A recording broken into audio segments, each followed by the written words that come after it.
Mark, a full week here at Clayton Wood off the back of the win. How have the past few days panned out? Good. Training's been good as usual. Again, a lot of information, a lot of good work. They've applied themselves really well. So happy going into this game. You mentioned after the game on Saturday how it was just one win. How important is it not to get too high and too low in these sort of situations? Well, you shouldn't. I think what we should do is then analyse what we've done well and try and enhance that. And if there's anything that we need to improve, which there always is, then try and improve that as well. So that's always the focus and a general focus of us here at the training ground.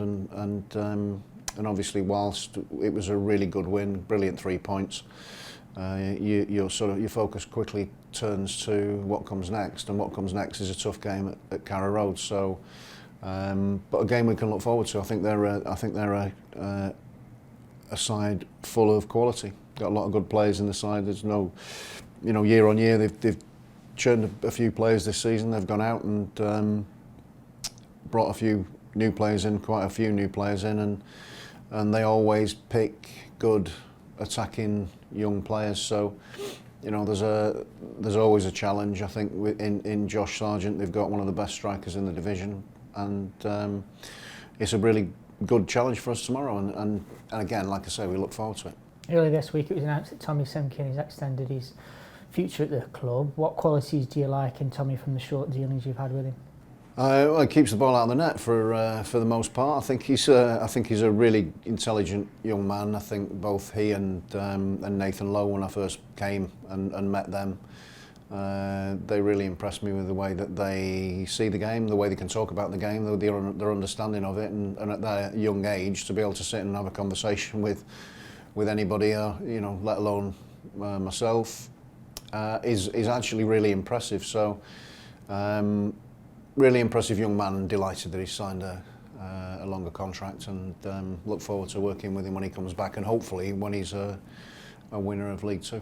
It's 8 goals in the last 4 games, but what other improvements do you think there can be in terms of goal scoring? We've just got to keep doing what we're doing and keep showing the intent that we showed last week. I think the first half was a little bit slow to get going, but you've got to start somewhere, and you're playing against teams that try and stop you from doing what you want to do. That's normal, and first and foremost we have to earn the right, and that's the same in any game. And if we can earn the right to play our game and then impose our game and the qualities on the opponents, then we've done our job. So I think with tomorrow in mind, we have to have a plan that suits everybody, that will impact them, but more importantly, give us a really good platform to go and play in front of the supporters that are going to travel all the way down to Norwich. A few players returned from injury in that game last weekend. To what extent have their returns helped to improve things in terms of training and in matches?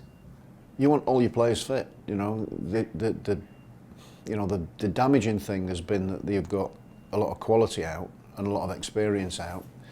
And we've had to rely on players that have young players that are possibly in need of a mental break or a physical break, or both. So you need everybody fit in a championship season. Again, next week is a case in point. We've got Norwich on Saturday, Middlesbrough, and then Watford at home in 2 successive home games in quick succession again. So really important to get the players back and get them as close to their top level as possible, as quickly as possible.